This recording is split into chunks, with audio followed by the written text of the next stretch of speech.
like your typical Filipino family home, yung unang-una nating makikita is yung living room. And what's nice about this house is it's on a 96 square meter lot, so napakaluwag niya. Pwede ka pong mag-add ng seating area dito, and dito, maluwag na maluwag. So pag nagsama-sama ang mga family members, may space, but it's not crowded, it's not cramped. That's what's good about it, no? Ang dami mong area na you can really personalize into whatever it is that you will need. Another nice thing is, from the living area, you actually flow through your kitchen area. And the difference between the Platinum unit and our other units is nakahiwalay yung ating kitchen area from our dining area. Meron tayong wall that separates it. And as you can see, na mas maluwag yung ating kitchen. Of course, you have your spaces for your refrigerators. Meron ka ring mahabang kitchen countertop. Kasama na tong kitchen countertop. Meron kang sink.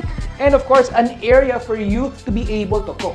Another thing na meron tayo dito is meron tayong malaking window. So alam mo na may maganda kang circulation ng hangin pag nagluluto ka. Siguradong inggit na inggit ng inyong mga neighbors pag naamoy nila ang iyong niluluto.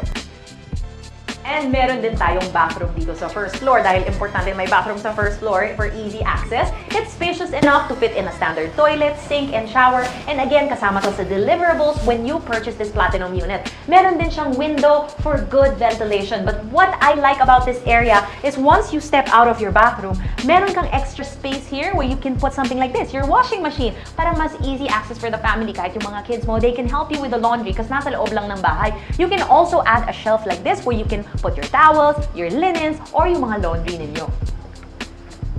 Oh, and one more thing, meron kang access to your outdoor area. So let's say kakauwi mo lang late at night na and meron kang dalang grocery. You no longer need to pass yung iyong front door to bring in everything na iyong pinamili. Pwedeng dumiretso ka na sa iyong kusina, isalpak mo na lahat ng iyong mga ginrocery or inyong binili sa iyong refrigerator. Before we go up, gusto ko lang mapakita sa inyo yung ating spacious dining area which is sort of connected to our living area. As you can see, itong dining area natin, currently, pwedeng 4-seater to. But you can actually expand it into a larger dining table na kumbaga 6 to 8 pwede mong ikasya dito. So buong pamilya pwedeng kumain, pwedeng magsalo-salo. At ang isa pang magandang feature natin dito, we also have another door that leads to our outside area. Diba? Okay na okay talaga. Napakaluwag, napakaraming access points to get in and out of your home.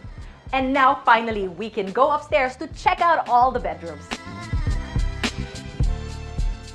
And as we go upstairs, we will get to this mini hallway that leads you to 3 different bedrooms. But first, let's check out this room on the right side.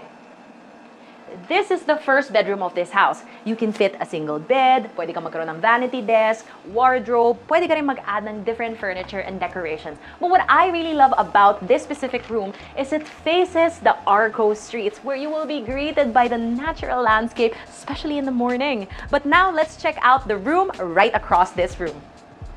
This is the second bedroom naman. It's slightly bigger than the first bedroom because as you can see, we were able to fit a double bed dito at meron din tayong cabinet on the side. We have some furniture as well. But you know, you can actually fit a single bed here if you want more floor space. You can actually also convert it into your children's playroom. You see that you have enough space. Again, what's nice about this is you can actually do whatever you want for whatever it is that you will need. And right here is the last bedroom in this Platinum unit. What I like about this, meron ng kasamang banyo. May toilet, may sink, may shower, kasama yung deliverable when you purchase this Platinum unit. And behind the door, meron ding closet space. But what's nice about this room is it's really spacious. You can fit in a queen-size bed. Perfect for couples. Kung gusto sumama ng baby ninyo sa bed, kasyang-kasya din. And you can really be creative, like with the decorations and all. This is really the biggest bedroom in this Platinum unit.